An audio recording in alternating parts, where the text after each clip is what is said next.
what are the things driving revenue today versus what are the things that could be driving revenue in the future? Because like attribution is a tool and a way of measurement, but it's not a strategy. The 5 foundational elements to doing good attribution. So like let's break down kind of each one for people, because I do feel like people think, they're going to buy an attribution, technology. It's going to be a silver bullet or close to a silver bullet, but it's not. The end of the day though is attribution gives you like data, but does it give you actions like to improve your go-to-market? Yeah, I mean, attribution I feel like creates more division within teams than actually helps. So like the new way to think about attribution and the way that you talk about it of saying, wait a minute, it's not like marketing sourced or sales sourced in those 2 buckets to become either, a lead, a meeting booked, pipeline, closed won revenue, whatever it might be. Versus now you're saying, no, that's not the way you should think about it. So is attribution a strategy or is it a tool?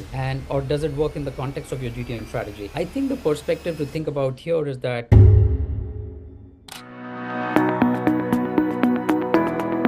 Hey folks, what's going on? Hope you're doing well today. So excited for this conversation with Deepinder. How are you doing today, my friend? I'm doing great. How are you doing, Mark? I'm well. We're going to have a really fiery conversation about everyone's favorite topic these days, attribution. I can't wait for that. Why don't we pull up the first slide? So we've prepared a few slides, more visuals than anything, but we have a really great conversation on tap for you all today. If you have questions during the webinar, let us know. We will answer as many as we can live during the webinar, but just want to set the stage with some introductions to start with, and then we can get into the first conversation point, which is going to be about aligning your marketing to business outcomes, because that ultimately is what attribution is about, right, Deepinder? Like, how do you actually think about what the business is trying to do and its overall financial plan, and how does marketing impact that? Absolutely. That's the promise of attribution that, that hasn't really panned out too well, but, that's what we're working on. Yeah. Exactly. I can't wait to go deep into this. I'm going to learn a lot. We've done some preps together and I've learned so much. So hopefully you folks will learn a lot as well. Quick introduction on myself. I'm the CEO and co-founder of TAC. We're a media and go-to market firm helping businesses match how they go to market to how people buy today through what we call people first go to market. My history though is at 3 SaaS businesses. HubSpot was there for almost 9 years, Drift for about 3.5 years, and most recently the CMO of a company called AirMeet, event technology, webinar technology. So I've been in B2B SaaS for quite some time, and I'm so excited again to have this conversation with you, Deepinder. I'd love to have you do an intro now, and then we can get into kind of the first conversation point, which is this idea of strategic alignment. Yeah, so no, that's great. So hi folks, I'm Deepinder. I'm the founder and CEO here at RevTalks. We're about 2.5-year-old full funnel attribution solution company focused on helping demand generation and marketing teams of B2B SaaS and tech companies crush their ROI and drive better pipeline and revenue. I spent about 20 years in big data analytics, AI and machine learning. Did a lot of work in the Fortune 1000 and Fortune 500 space around marketing mix and attribution. And in many cases did both for some of these companies. And these companies were in both B2B enterprise as well as B2C enterprise. And those are the learnings that we're bringing to the table as we build out RevShow and as we help our customers. Fantastic.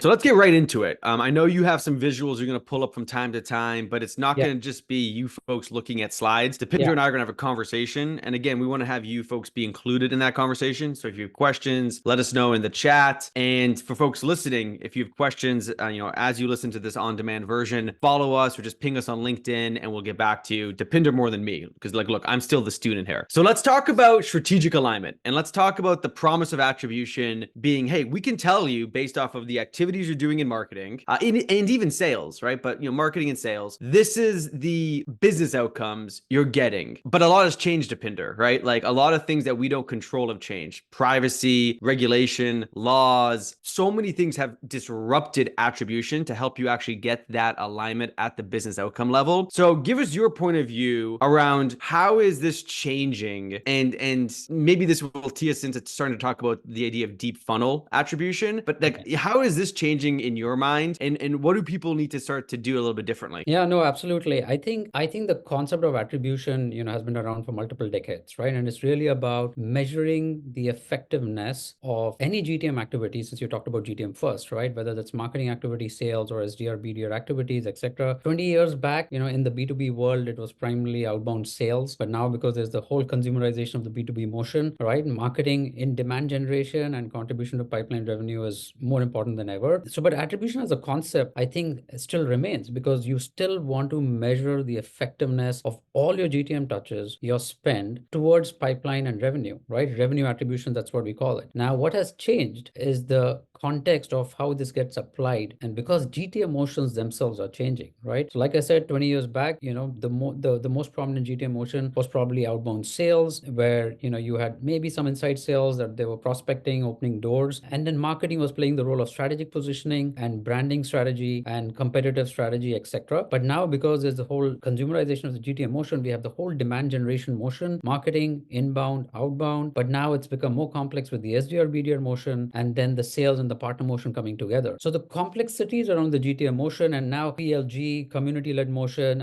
and like you're talking about people first motion, right, is becoming more important. So the concept of attribution still remains. I think the complexity around how to do attribution has really increased exponentially. And that has been exacerbated by the whole cookieless world and, communities and the dark funnel, right? So the concept still remains. Let's pull up the first of the 2 slides that you've put together to visualize these changes. And as you do that, I'm going to just double click on something you said, which is this idea of things have gotten more complex. Yeah. The control of the buyer has changed dramatically, where businesses had a lot of control. So attribution was easier because there was less options for people to learn about a business, learn about a product, buy a product. Now, the whole idea of how people buy things, learn about things, discover things is changed so much because there's so many more options for buyers in the B2B setting, to actually do those things, that then the data capture and how you attribute activities and all the activities you need to do, to your point, has dramatically increased and changed. Absolutely. So, what's happening is, just because buyer behavior has changed, the channels that they're interacting with and the channels they choose to interact with and the timing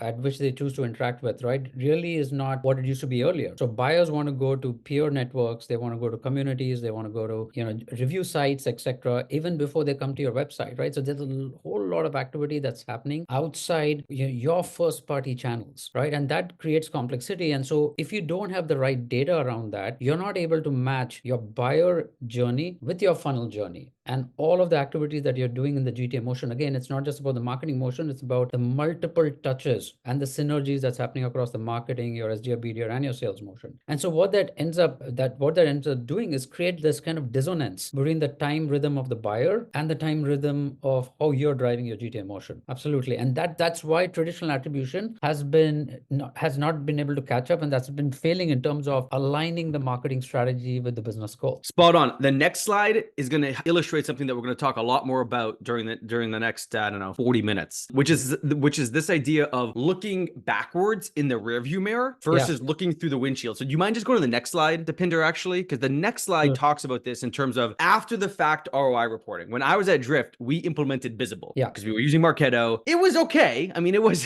fine. It wasn't great. It definitely was telling you things that happened in the past. It wasn't giving you real-time insights. It was very much focused on marketing only, maybe a little bit SDR, BDR. But to your point, it's not full funnel. It's not going across the entire go-to-market motion. And it wasn't giving you insight into say, in real time, this is what you should optimize. So I know this is a huge belief of yours. That's a massive flaw to current attribution. Absolutely. Our focus is that attribution needs to play a strategic role in your business and not just a role of measurement. Measurement is important, but not just a role of backward looking, the rear view mirror perspective. You need to take attribution outside its measurement perspective only to its kind of what to do next perspective. And then bring attribution and connect it with the day-to-day funnel management, which essentially is the day-to-day interactions within the context of the buyer journey and the GTM funnel. So think about the buyer journey and the GTM funnel going in parallel, and you're kind of interacting across both. And you need to kind of think about your marketing attribution, if it has to kind of drive business, as telling you what to do next, which is the windshield view, like how to navigate in the future, what to do next. And that's a key focus. And that's why traditional attribution has not really worked, because what ends up happening is you end up using it as measurement or who gets the credit, right? It's used for like how much allocation of credit to marketing team with SDR, BDR team, etc., but completely misses the point of what attribution should really be used for in the business. Yeah.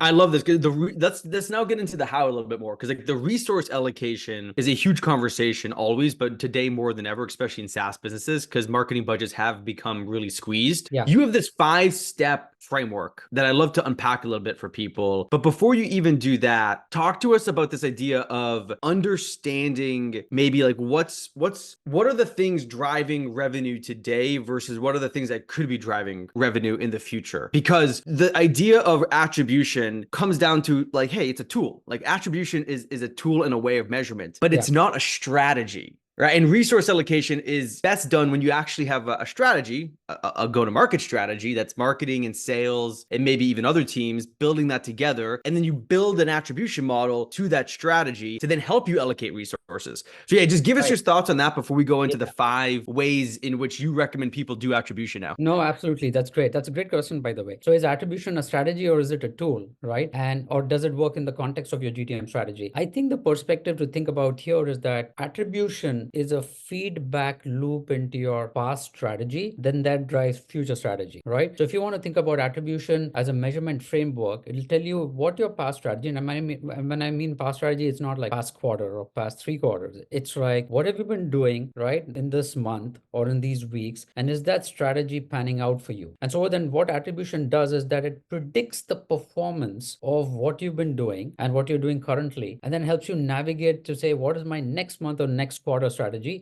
in a way that it then changes your strategy. It changes the strategy in terms of the mix across the marketing, SDR, BDR motion, across the channels, across the different types of touches that you've kind of designed for, and the way you want to orchestrate your buyer journey, because that's very important. You want to orchestrate a buyer journey. And so that's what it does. It changes the mix of, at the strategic level, channels, what types of touches and tactics that you want to do. I love that. So yeah, why don't you show then like the five foundational elements to doing good attribution? Because I love the 5 that you put together. You schooled me on this, I think it was a few days ago when we were preparing for this again. So like, let's break down kind of each one for people, because I do feel like people think, they're going to buy an attribution, technology. It's going to be a silver bullet or close to a silver bullet, but it's not. It's not going to be that, right, Deepinder?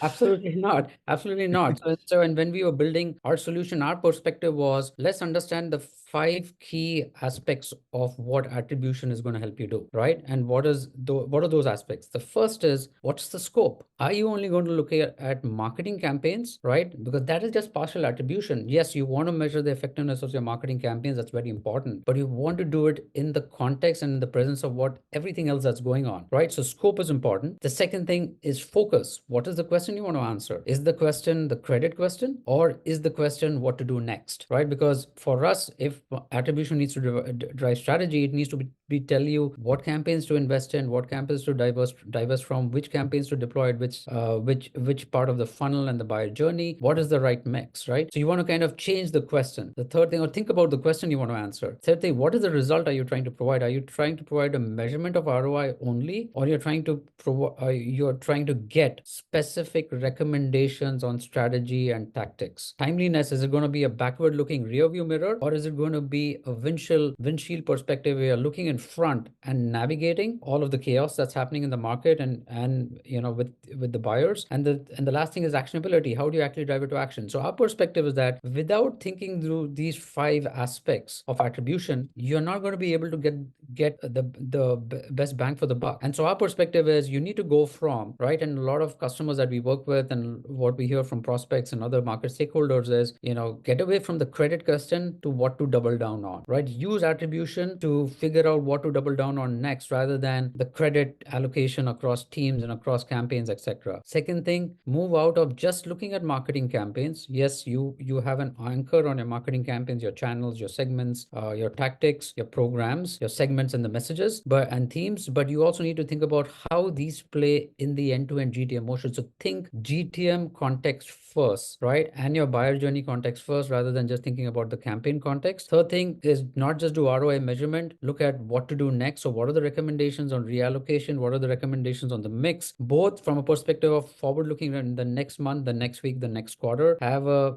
more real-time perspective, right? So looking forward real-time. And then what is the next best touch? I know next best action has been talked a lot about, but if you want to make changes, you can think about planning, but what you need to do is, what's the next best touch for each buyer in the context of all the interactions that the buyer has already had and the state of that buyer. So that's how we think about it as the key 5 aspects of how you want to think about attribution as supporting your overall strategy. Yeah, what I love about this approach, as I was learning, from you now, and as we were getting ready, it's making attribution actionable. Exactly. I feel like attribution, when I was using Visible, I mean, we had a little bit lightweight attribution technology when I was at HubSpot. We implemented some when I was at Airbnb, actually using HubSpot, which got a little bit better at that point. The end of the day, though, is attribution gives you like data, but does it give you actions, like actionable things that you can do that day, that week to improve your go-to-market? And to me, that's the change, right? So yeah, I mean, attribution, I feel like creates more division within teams than actually helps. So like the new way to think about attribution and the way that you talk about it, of saying, wait a minute, it's not like marketing sourced or sales sourced. Because that's what I feel like a lot of attribution in the old way or the traditional way gets to. It's like, well, it's marketing sourced or sales sourced. And here's the last thing or the first thing they did,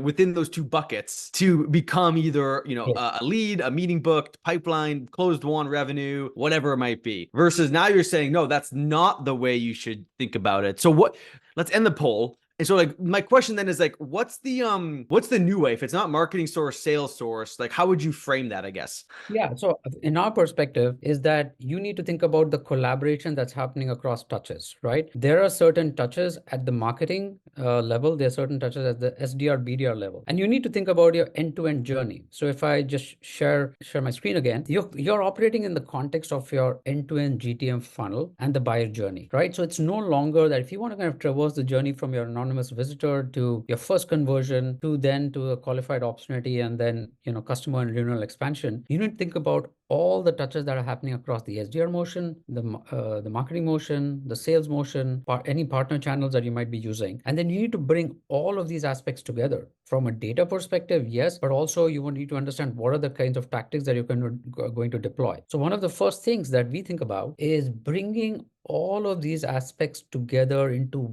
one integrated view, right? Because unless you have that integrated view, it'll become very tough for you to understand the buyer journey and all the interactions that are creating an impact in progressing that buyer journey. So here, for example, there's this particular prospect, Bob, here, and you can now, once you bring all of these perspectives together, you can now look at the unique journey and the touches and the interactions that this buyer is really having with all aspects of your company, right? From any search ads or any other ads that you're running, Google, LinkedIn, Meta, from they interacting with webinars to research reports to SDR sequences that might be kind of interacting with them, your cold calls. And so these are all of the activities across the motion, activities, campaign touches, funnel movements that are happening. This is very important because you want to make sure that you're thinking about this as a collaboration of touches across all of the teams that are operating, rather than thinking about the effectiveness only of your, let's say, your top of the funnel campaigns without really understanding what role each other touch is really doing. I'll take a quick pause here. Yeah. No, so I love this. So two things. One is just stay on this slide for just a second. I've been championing the idea of creating customer journeys since my early days at HubSpot.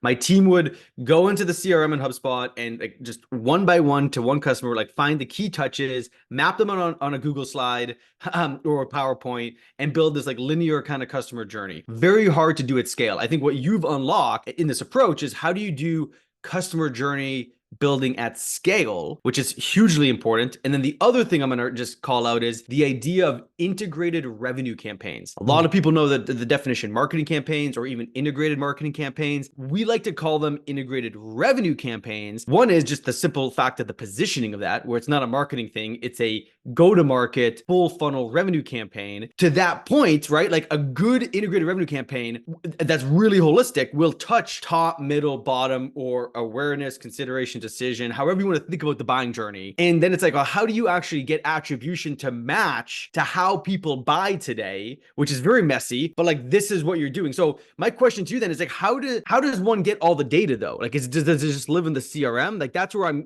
kind of confused. No, so that's why if you if I go back to the previous view, what we do is you have to integrate across the GTM funnel. So you have to integrate with all the data, the systems that are helping you execute touches across the GTM funnel. So whether that's your paid ad systems, very top of the funnel touches, right?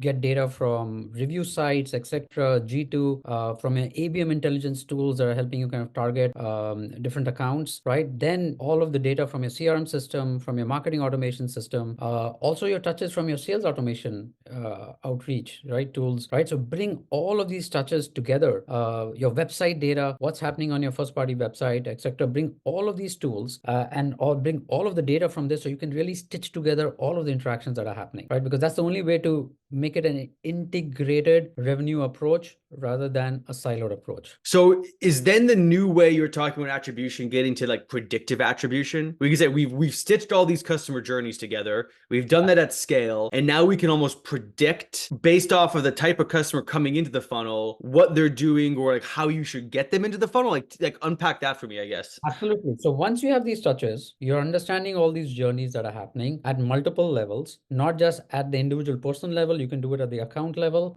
You can do it at the opportunity level. What that helps us do if with this approach is look at what are the top journeys, right? So you want to be able to understand their individual journeys, which understand the individual state of each buyer, each prospect in their journey. But you also want to understand what's really driving the aggregate journeys and what's helping you move buyers through the funnel, right? So what we do is in our predictive attribution, we learn historically the different patterns of touches, the different patterns of movements that have driven buyers from their stage, from awareness, interest, or research, consideration, etc., right? Purchase decision. So we kind of understand that across the buyer journey as across the funnel. Then there are lots of touches that are happening, right? So our machine learning models will start learning what is most effective across attributes like region, channel, persona, industry, company size. Those are the firmographic, demographic, but also the individual interactions, the prospect interactions, buyer interactions, as well as your seller interactions, right? Or all the interactions across marketing, the SDR, BDR, motion, sales, partner motion. And then the models then start separating the signal from the noise. So there are lots of touches that are happening. What are the most effective touches probabilistically that help you convert and progress the buyer in their journey from stage to stage in their funnel and from state to state in their buyer journey, right? So there'll be different sequences that you're learning that are more important, that are more effective than others, right? So here you're looking at, in this case, the top 10 paths, and then you kind of zoomed into certain paths, and you're actually looking at what touches and what sequence of touches. That then helps you figure out what touches and campaign types are important and effective at different stages, top of the funnel. This is where this also goes back to understanding the journey from the top of the funnel into the deep funnel, because you want to really understand what's working at different stages, because you want to orchestrate a collaboration, right? You want a symphony and an orchestra playing together rather than just thinking about one campaign or one campaign type or one touch type at a time. So then you start understanding the different types of campaigns that you're running and touches, what are effective at the top of the funnel, right? Certain are effective more in the middle of the funnel, and some of them are more effective in the bottom of the funnel. So you actually start seeing this variation, and you can then deploy these resources in a more effective way in terms of the full funnel impact of the collaboration. Take a quick pause here. Yeah. So I want to ask you a question. Maybe you go back like 2 slides. Yeah. I bet some other people are thinking this as well. How do you reconcile, or what's your point of view on the difference between a channel and an offer? Because if you go back one even more slide, you were showing channels and offers here, which has always been a hard thing for attribution, like for me to get my head around, right? Because sometimes a channel and offer are almost synonymous, but then sometimes it's very clear it's not. Paid social, say LinkedIn, and the offer being a guide are two different things, right? There's a channel and there's the offer. But how does like this new idea of attribution, full funnel attribution, work when it comes to channels and offers? Right. So in our perspective, there's a hierarchy that's set up, right? So there's a hierarchy of channel. In some of our customers, they do channels, interactions, assets, right? So there's like paid social, like a Google or LinkedIn. Then there's an interaction. Is there interaction happening on the website? Where is that interaction happening? And then the asset. The asset could be a webinar, could be a white paper, could be a blog, could be content, anything that you've kind of distributed distributed through content syndication, etc. Right? So what we do is we set up this hierarchy, right, that we learn from your very contextual to your GTM motion. None of this is kind of generic, right? So it's contextual to the GTM motion that's been running within the organization. And then what's that hierarchy set up? Now, what also happens sometimes is that you want to understand the role of a particular asset. One asset might be effective in a particular channel, but not be effective in another channel, right? So you can then start tracing those differences and understanding those nuances. But the key thing is to figure out what's your hierarchy. What is the hierarchy that works in the way that you're deploying your GTM motion, essentially? Yeah, I think that is so smart. I've channel interaction asset, and that kind of gets back into the scope and the strategy we talked about like 15 minutes ago. Absolutely. Yep. Interesting. No, that's really good. That's yeah, because you need some way to be able to map what's going on in your go-to-market, so the technology can like understand it. It's almost like tagging. Would you call it like kind of tagging in a way, or no? Yeah. Yes, it is tagging in a way. It's like you're labeling the metadata around how you're orchestrating your GTM motion, and as a system, as a solution, that needs to adapt to that, right? So it's an organization. It's tagging, but it's organizing your GTM motion in a way that that these layers of tags can become effective, and you can understand the effectiveness of them. But that's fantastic. Before we look at a couple more things, I'll ask you a couple more questions about this. Yeah. Like, how much data? Like, how fast can you do this? Like, is it like 2 weeks? Is it 2 months? Like, what do you need from the data side to actually get to these insights? Oh, this is like a few business days. Realistically, it'll probably take a couple of weeks. As soon as we connect to the systems, it starts ingesting the data. And what we do the first time is we ingest historical data. So we take a couple of years of historical data that's within the customer's environment through all the systems that I had shown earlier. And then that creates the foundation of our machine learning that's learning the patterns that are working versus not working, what's driving conversion versus what's not driving conversion across all of the attributes. And then it'll start predicting. So for us, it's a matter of 2 weeks where you start getting this realistically. You can start looking at your journeys. You can start looking at measurement of campaigns, channels, what is more effective at different stages of the funnel, etc. That's fantastic. So let's go into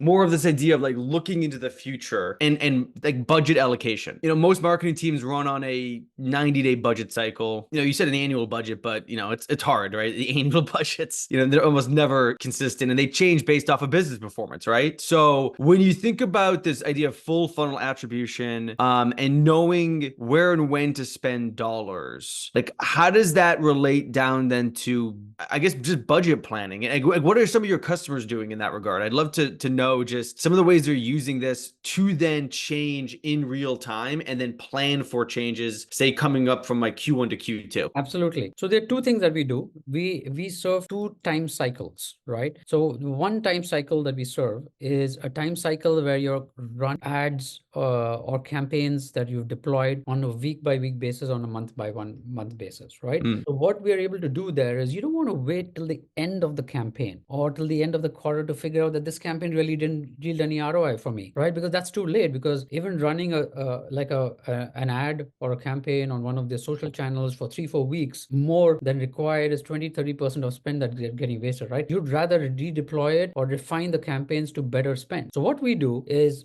based on what I had shown earlier, we are learning the behavior of different campaigns, touches, channels, right, across the GTM motion. And then we're able to predict the performance of those campaigns on a real-time basis. So day on day, right, we are actually predicting the ROI of the campaigns. It could be pipeline ROI. If you're monitoring booking ROI, you could do that. We're looking at the quality of the campaign, the momentum, and the predicted performance of the campaign, right? So that's a very key aspect of our forward-looking perspective. Our AI models are predicting the ROI of the campaigns day or day, and what the ROI of the campaigns will be if you ran the campaign throughout the life of the campaign that you had planned, because it's assessing the kind of buyers that the campaign is interacting with, what was the target of the campaign, and it's assessing the performance of the campaign in the presence of all other campaigns, right? Because that's very important. It's assessed also the role of the campaign, right? So it's assessed of the channel of the campaign type at different levels, right? So it's assessed, okay, whether this is a top of the funnel effectiveness campaign, or is it effective in the middle of the funnel, or is it more effective in the bottom of the funnel? And then it comes up with its recommendations on whether you want to increase spend or increase emphasis, stop, wait and watch, or continue, right? Because you want to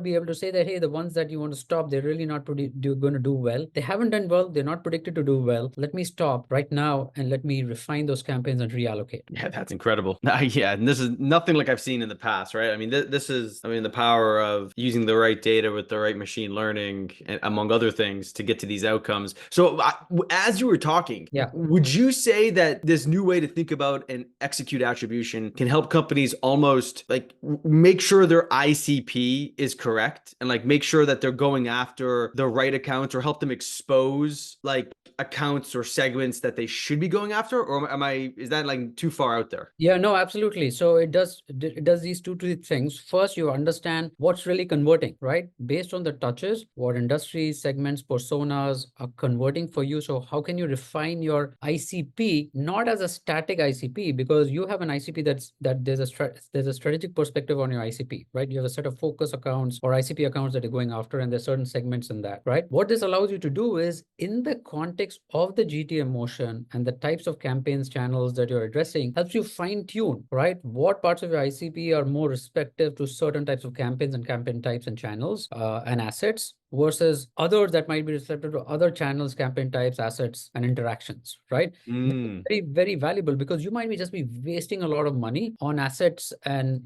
channels that don't actually, some part of your ICP is not going to respond to, right? So that micro segmentation, if you will, can get done in a very effective manner from that perspective. I love that. I love that. And then when it comes to actioning this data in real time, I'm thinking like Mutiny, for example. Mutiny allows you to kind of like create, this is like, back office versus front office technology. I would argue this is kind of like back office with 100% helping with the front office execution, as you can see in this slide, this visual. But like, can attribution now truly be connected to something like a Mutiny that allows you to dynamically change the website? Or like, should it be? Or like, what's your opinion on that, I guess? Yeah, going back to that kind of idea of next best touch or whatever. Yes, absolutely. So, and that we are not doing that currently, but we'd like to do or partner where we can actually we give you the recommendations, but then you can use a channel for execution and a system for execution, because at the end of the day, if you don't make a change, it's not going to work for you, right? Yeah. You're not going to make the impact that's needed. So one of the key things that we end up doing is not only suggest the changes, but also help you make those changes in a manner that will help drive impact, right? So whether those are reallocation suggestions, whether those are refinement suggestions, right? We can essentially, pass that out into an execution system to then help make those changes. So we are currently developing and also partnering with a few players to help kind of execute those decisions back into the source systems. Right now, what we already do, for example, is send back suggestions into the source CRM system, into the source marketing automation system, as well as write back certain aspects from a deep funnel optimization perspective back into the paid ad systems. But that actionability, which is the whole theme of what we're doing, is very important. I love that. So what customer would you say, many customers using this, like what's a good example, just talking through it with me right now in the audience, what do you think is a good customer that has made this shift from the traditional model of attribution of mostly looking backwards, that's credit based, to the now, looking forward, that's not credit, but interaction based, you could call it?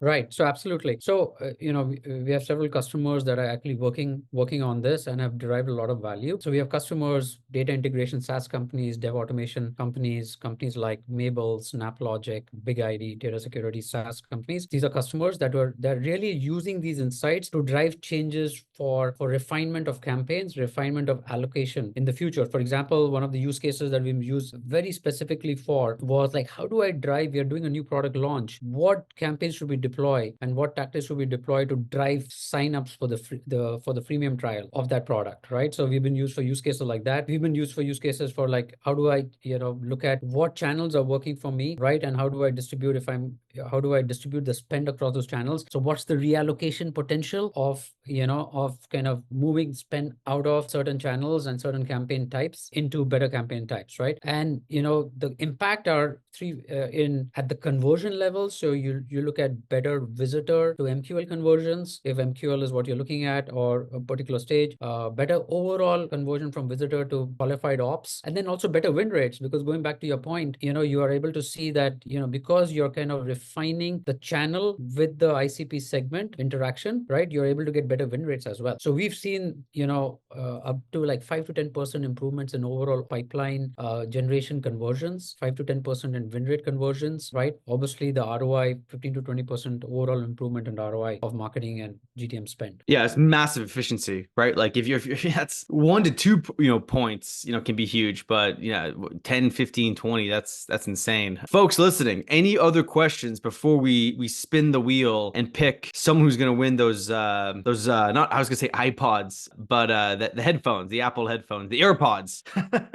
Not iPods. Those they don't exist anymore. But yeah, any questions? Let's just see if anyone has anything. Throw it into the chat. I mean, I've learned a ton, Deepinder. This has been fantastic. Attribution is something that I really love because I think the science of marketing is becoming, or has become, so part of the marketing profession because of technology and because of the digitalization of marketing, right? It's way less art, it's more science. I think there's a lot of importance to be placed on the art. So it's like 50-50, science and art. We've skewed a little bit too much on the science.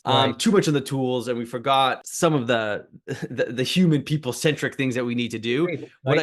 Go ahead. The tool is no, please go ahead. The tool is only useful if it kind of aligns with the human aspect of the GTM motion and the buyers that you're interacting with and the purpose of the business, right? And exactly. So having a framework on how to use the tool is very important. Framework is key, right? The framework and the point of view, and almost like your guiding principles. I would encourage people to create the guiding principles to how they think about attribution. Jeff, do you have a question? Feel free to. We could even allow you to talk if you want. I'm gonna give you that power right now if you want to unmute yourself. Can you guys hear me? Yeah, we got you.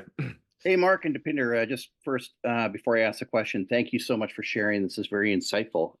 Question for you regarding performance. When you're allocating or suggesting that we allocate a little bit more to certain campaigns, the campaigns were focused, were focused on essentially like what I would call channels or mediums. And I'm wondering whether or not it makes sense to instead allocate it to a theme. And if it's a theme, does your solution at RevSure support that? Oh, yes, absolutely. No, I completely agree. We have customers who do the allocation. They have a messaging theme overall of the campaigns and the programs that they run. They also identify segments. They have GTM pillars, GTM objectives. So completely agreed. So, there are different levels of decisioning that's really happening in the end-to-end GTM motion. And what we do is we support all of those levels of decision. At the end of the day, the decision that you want to allocate across themes, you might want to, and within those themes, there might be multi-channel decisions, right? Because no theme or no, I use the term campaign, but you could use the term program or theme. They are usually multi-channel. So one of the key problems that we solve, and thanks for bringing this question up, along with what you just mentioned, I agree that we should do theme, is also to look at all of the activities as omni-channel activities and your spend as omni-channel. And then when you do reallocation, you want to actually scope in on the theme and maybe then do reallocation across themes, and within themes, do reallocation across channels, as an example, if that makes sense. Great. Thank you. Yeah. So interesting. We're going to have to do more conversations about this, because the idea of now even taking like this new way to think about the science of marketing and the ROI, and also just not just marketing, but the science of the go-to-market, the ROI of go-to-market, and applying it to how you think about the creative side and the art side. Would love to have a conversation with you and probably other people about that too. Absolutely. This was fun, Mark. Thanks for the session, and really enjoyed the talk. Yes. No, thank you. And everyone, thanks for coming. We'll see you at the next one. Have a good rest of your day. Take care. Thank you. Bye.